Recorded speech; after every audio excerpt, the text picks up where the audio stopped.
Hi hello welcome to தேடை reports. இப்போ நம்ம பார்க்க போகிறது ரஜினிகாந்த், அக்ஷயகுமார், எமி ஜாக்சன், சுதர்சன பாண்டே நடிப்பில் ஷங்கர் தயாரிப்பில் வெளிவந்த 2.0 படத்தினுடைய திரை விமர்சனத்தை பற்றி தான் பார்க்க போகிறோம்.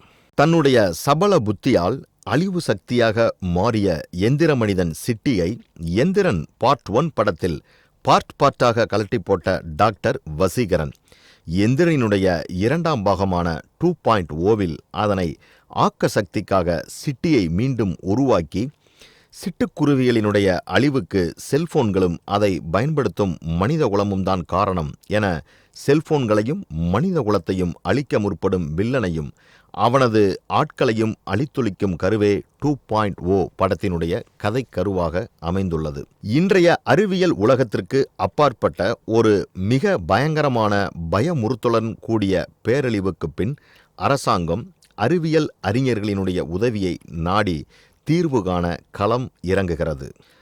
பிரபல சயின்டிஸ்ட் டாக்டர் வசீகரன் ரஜினி இதற்கு தீர்வு காண தனது எந்திரன் படைப்பான சிட்டியால் தான் முடியும் என கருதி அன்று எந்திரனில் அழிவு சக்தி பின்னால் போனதால் பிளேட்டாகத்தான் கலற்றி போட்ட எந்திரன் சிட்டியை ஆக்க சக்திக்கு உதவும் என புத்தி புகட்டி மீண்டும் சர்வ வல்லமை பொருந்திய எந்திர மனிதனாக உருவாக்கி உலாவ விடுகின்றார்.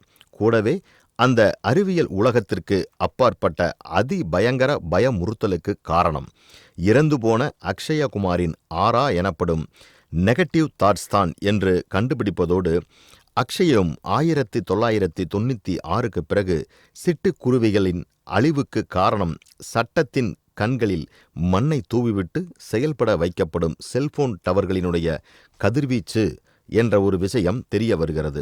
அதனால் செல்போன்களையும் செல்போன் பயன்படுத்தும் மனிதர்களையும் அழித்து ஒழிக்க முற்படுகிறார் என்பதையும் கண்டுபிடிக்கின்றார். டாக்டர் வசீகரனினுடைய அந்த ரீமாடல் ரோபோசிட்டி ரஜினி அறிவியலுக்கு அப்பாற்பட்ட பேரழிவுக்கு காரணமான சிட்டுக்குருவி உள்ளிட்ட பறவை இன வளர்ப்பு பிரியர் வில்லன் டாக்டர் ரிச்சார்ட், அக்ஷயகுமாரை டாக்டர் வசீகரன், ரஜினியினுடைய புதிய பெண் ரோபோ படைப்பான எமி ஜாக்சனுடன் சேர்ந்து எப்படி வீழ்த்தினார், மனித உலகத்தை காப்பாற்றுகிறாரா இல்லையா என்பதுதான் 2.0 கதையினுடைய களமாக அமைந்துள்ளது. லைகா புரொடக்ஷன்ஸ் பேனரில் சுபாஸ்கரன், அல்லி ராஜா அண்ட் ராஜா மகாலிங்கம் ஆகியோரால் $76 மில்லியன் செலவில் இந்திய பண மதிப்பில் சுமார் 543 கோடியில் உருவான படம்தான் 2.0. ஷங்கரினுடைய இயக்கத்தில் ஏஆர் ரகுமானினுடைய இசையில் ரஜினிகாந்த், அக்ஷயகுமார், எமி ஜாக்சன் உள்ளிட்டோர் நடிக்க உருவாகி இருக்கக்கூடிய 2.0வில் செல்போன்கள் ஒவ்வொருவருடைய கையில் இருந்தும் பறிபோகும் காட்சிகள் உட்பட அந்த செல்போன்களை கோடிக்கணக்கில் சேர்த்து கொண்டு மனித உயிர்களை பறிக்கும் காட்சிகள் எல்லாம் காட்சிப்படுத்தப்பட்டிருக்கக்கூடிய விதம் ரசனையானது. ஆனால் ஒரு கட்டத்திற்கு மேல் எல்லோரும் வானத்தை பார்த்து யாரியா நீ, எங்கிருந்து பேசுற என ஒரே மாடுலேஷனில் கேட்பது மாதிரியான காட்சிப்படுத்துதல் ஒரு கட்டத்திற்கு மேல் மிகவும் அபரிதமாகவே உள்ளன. டாக்டர் வசீகரனாகவும் வசீகரனால் வடிவமைக்கப்பட்ட சிட்டியாகவும் ரஜினி சும்மாவே தன் ஸ்டைலால் துள் பறந்துள்ளார். இதில் கிராபிக்ஸ் தொழில்நுட்ப உதவியுடன் மிரட்டியிருக்கின்றார் என்றே நாம் சொல்ல வேண்டும். எமி மீது சிட்டி ரஜினியும் ரஜினி மீது எமியும் கொள்ளும் காதல்கள் மிகவும் வசீகரமாகவே உள்ளது. அதே நேரம் ஒரு இடத்தில் செல்ஃபி பிள்ளைங்களா என்று, இன்னும் ஒரு இடத்தில் காதலுக்கு மரியாதை என்றும் விஜய்க்கு விளம்பரம் தேட முயலக்கூடிய காட்சிகளும் காமெடியில் கலக்குகின்றன. டாக்டர் வசீகரனினுடைய நைஸ் இன்டெலிஜென்ஸ் அசிஸ்டன்ட் நிலாவாக எமி ஜாக்சன் தான் ஒரு நல்ல நடிகை என்பதை மீண்டும் நிரூபித்திருக்கின்றார். அதிலும் சிட்டி ரஜினி இழுத்த இழுப்புக்கு ஓடி வந்து ஒட்டிக்கொள்ளும் எமி ஜாக்சனின் நடிப்பும் அட்டகாசமாக உள்ளது. உலகை அளிக்க வந்த டாக்டர் ரிச்சர்டாக அக்ஷயகுமார் அசத்தி இருக்கின்றார். சிட்டுக்குருவி உள்ளிட்ட பெரிய பறவை இனங்கள் மீது அவர் காட்டும் பாசத்திலாகட்டும், அந்த பிரம்மாண்ட பறவையாக அவர் காட்டும் பாவங்களும் போடக்கூடிய சண்டை காட்சிகளும் அசத்தலாக இருக்கின்றன. சில இடங்களில் ரஜினியை ஓவர்டேக் செய்து அவருடைய நடிப்பு மிகவும் அற்புதமாக உள்ளது. எமி ஜாக்சன், சுதர்சன பாண்டே, அடில் ஹுசைன், கலாபவன் ஷாஜகான், மயில்சாமி, ரியாஸ் கான், ஐசரி கணேஷ், மாயா எஸ். கிருஷ்ணன் உள்ளிட்ட ஒவ்வொருவரும் தங்களது பிரம்மாண்ட பாத்திரமறிந்து பளிச்சென்று தங்களது நடிப்பை வெளிக்காட்டியுள்ளார்கள். இயக்குனர் எஸ். சங்கர் மற்றும் எழுத்தாளர் பி. ஜெயமோகன் எழுத்துக்களில் உள்ள வசீகரம் காட்சிகளாகவும் கவர முற்பட்டுள்ளன. அவங்களுக்கும் நம்மளது பாராட்டுக்கள். ஆண்டனியினுடைய படத்தொகுப்பில் படத்தினுடைய பிரம்மாண்டம் ஃப்ரேம் டு ஃப்ரேம் தெரிகிறது. நீராஷாவின் ஒளிப்பதிவில் அதே ஃப்ரேம்கள் காட்சிக்கு காட்சி மிளிர்கின்றன.